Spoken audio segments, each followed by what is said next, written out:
consciente é ter experiências. Mas quão diversas podem ser as experiências? E como as experiências podem ser prejudicadas por lesões no sistema nervoso? Esses são os temas do vídeo de hoje. Esse é o canal Consciência, um canal dedicado à divulgação científica da neuropsicologia da consciência.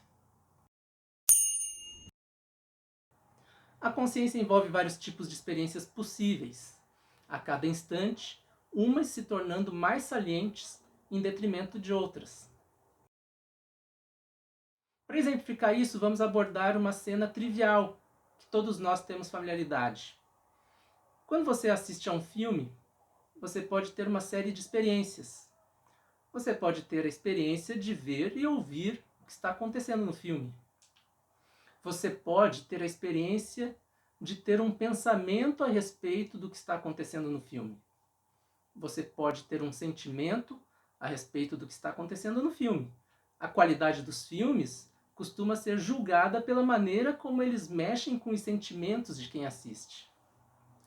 Você pode ter uma experiência gustativa. Você está comendo pipoca, pode sentir que a pipoca está muito salgada. Você pode perceber que está com calor ou com frio. Você tem experiência tátil do contato com a poltrona, do contato com as roupas. Você pode perceber o desconforto que chamamos de vontade de urinar.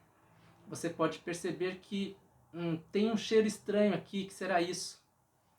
Tudo isso são exemplos de experiências que se pode ter.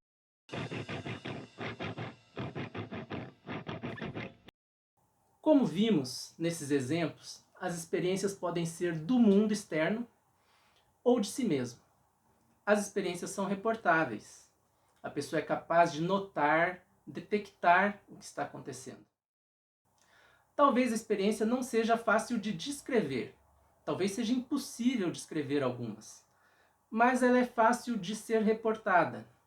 Imagine como você teria problemas em descrever para um cego congênito no que difere a sensação visual azul da do amarelo.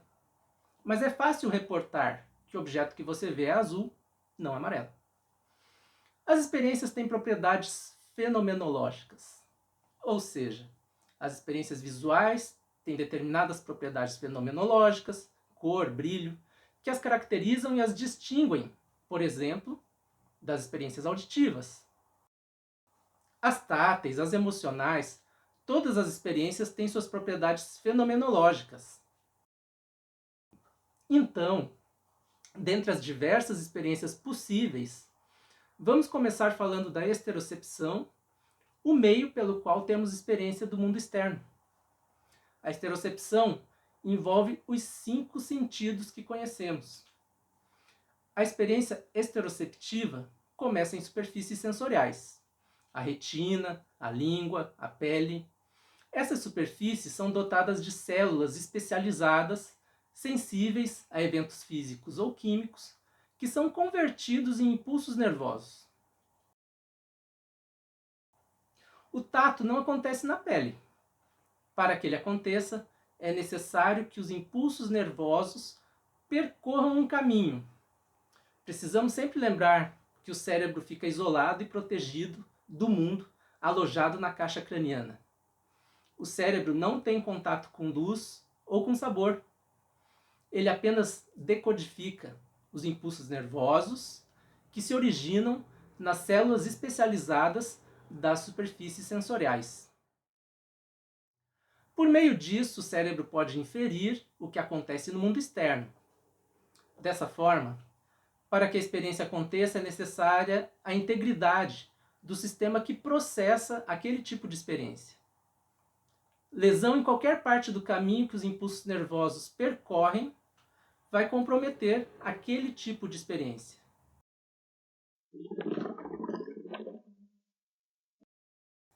A propósito, por falar em lesão, vale a pena uma pausa para falar do papel das lesões na neuropsicologia. A correlação anatomoclínica é uma das principais fontes de informação na neuropsicologia. E tem sido assim desde os primórdios dessa área. No século XIX, um homem tornou-se incapaz de falar. As demais capacidades dele permaneciam preservadas. Ele, por exemplo, era capaz de compreender o que os outros falavam. O caso foi acompanhado pelo médico Paul Broca, que quando o paciente faleceu, examinou seu cérebro, identificou uma área lesada no lobo frontal, e essa área hoje é conhecida como área de Broca, uma das principais regiões na integração da linguagem. Hoje as lesões são uma dentre várias fontes de informação das neurociências. Então temos, além das lesões, por exemplo, a ação de neurotoxinas, mostrando como a morte de determinados tipos de neurônios pode implicar em disfunções. Temos outras fontes de informação, como as manipulações farmacológicas, a eletroestimulação. Temos fontes correlacionais de informação, como o eletroencefalograma, a tomografia por emissão de pósitrons, a ressonância magnética funcional. Além, é claro, de testes, provas e tarefas neuropsicológicas que são usados para avaliar o desempenho nas diferentes funções. Mas nós íamos falando sobre como a experiência sensorial pode ser prejudicada por lesões.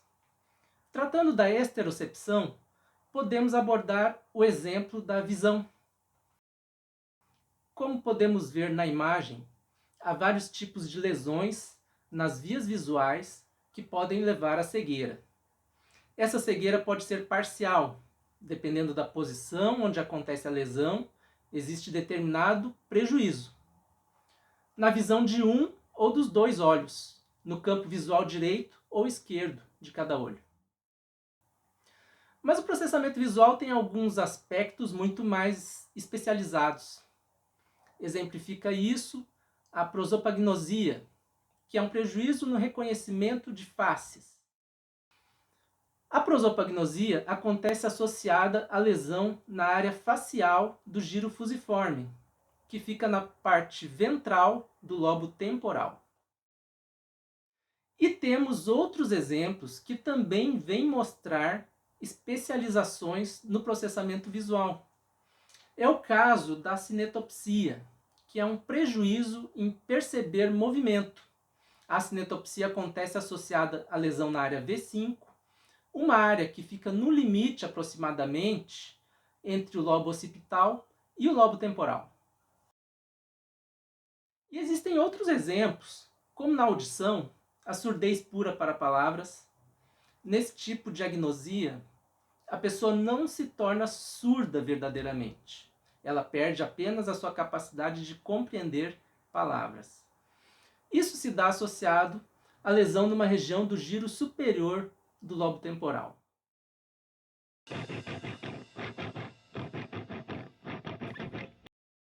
Além das experiências esteroceptivas, que são as relacionadas ao mundo exterior, nós temos outros tipos de experiências e nelas também pode haver prejuízos. Um desses outros tipos de experiências é a propriocepção, que nos faz sentir a posição do nosso corpo no espaço. Um tipo de disfunção proprioceptiva é a assomatognosia, que é um prejuízo na percepção de uma parte do corpo. A ilustração é sobre uma pessoa que teve lesão no córtex pré-motor direito e perdeu temporariamente a percepção da mão esquerda. Atenção, não me refiro ao tato. O que a pessoa perdeu foi a percepção de que a mão esquerda existe. Estamos vendo desenhos realizados pela própria pessoa, de antes de haver qualquer problema, de a partir do momento em que ela não consegue mais perceber a sua mão esquerda e depois a recuperação gradual da percepção da mão esquerda.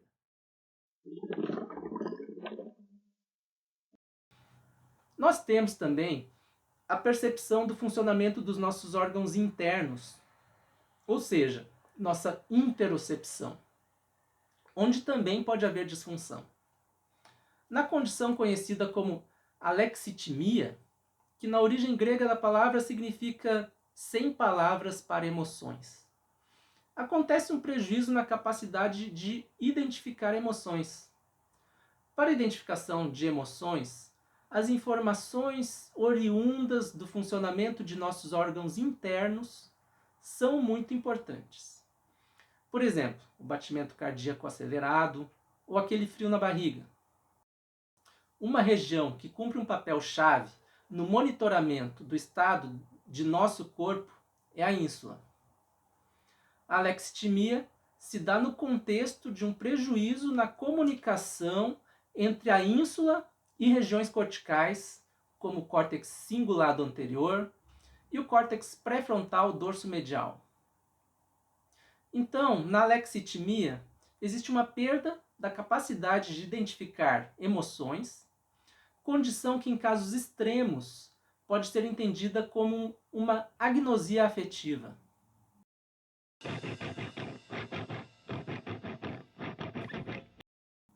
E mesmo na nossa imaginação, pode haver prejuízos. Nessa condição recentemente descrita, que recebeu o nome de afantasia, a pessoa não é capaz de produzir imagens na sua imaginação. Houve um caso que foi descrito após uma angioplastia coronária, e depois que esse caso foi descrito, foram encontrados vários casos congênitos, ou seja, em que a pessoa nasceu com o problema. A pessoa reporta nunca na vida ter tido a possibilidade de produzir imagens na sua imaginação.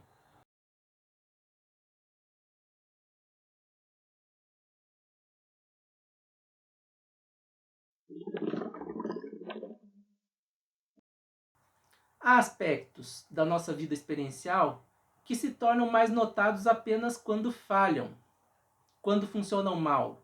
Como no caso mencionado há pouco sobre a somatognosia, em que a pessoa teve perda da percepção da sua mão esquerda. Na experiência social, existe uma curiosa condição, a síndrome de Capgras, em que a pessoa deixa de ter a experiência afetiva relacionada a uma pessoa próxima. Nesta síndrome, a pessoa interpreta que as pessoas próximas foram substituídas por impostores.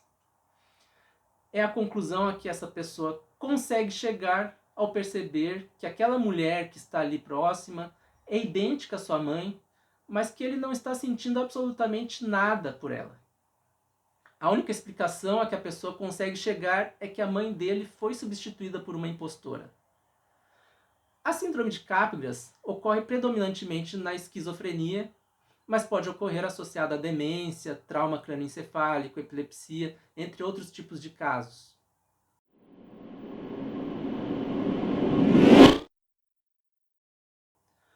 Além desses vários tipos de prejuízos na experiência, dos quais a gente viu alguns exemplos, existem outros comprometimentos maiores da consciência, ou seja, comprometimento da própria capacidade de ter experiência.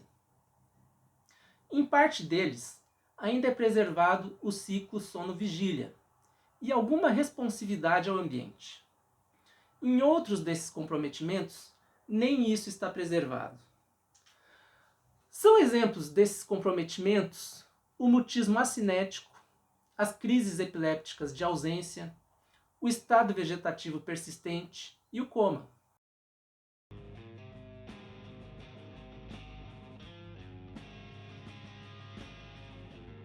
Como vimos, inúmeros tipos de experiências são possíveis e cada tipo é ligado à integridade de um sistema especializado naquele tipo de experiência. Mas muitas outras questões precisam ser abordadas para que seja possível uma melhor compreensão do funcionamento da consciência. Afinal, como umas experiências são priorizadas em detrimento de outras pela nossa atenção? E como a atenção irresistivelmente se converte em divagação? O que dizer sobre a experiência de ter intenção de agir de determinada maneira? Como diferenciamos ouvir alguém nos chamando de imaginar esse chamado? É a questões como essas que nos dedicaremos a partir daqui. O propósito do canal Consciência é apresentar um panorama de informações científicas sobre a consciência. Para você conhecer melhor os temas que abordamos, consulte a lista de referências citadas na descrição do vídeo. E se você gosta do nosso trabalho, Se inscreva no canal, curta os vídeos e compartilhe com quem você acha que também vai achar interessante.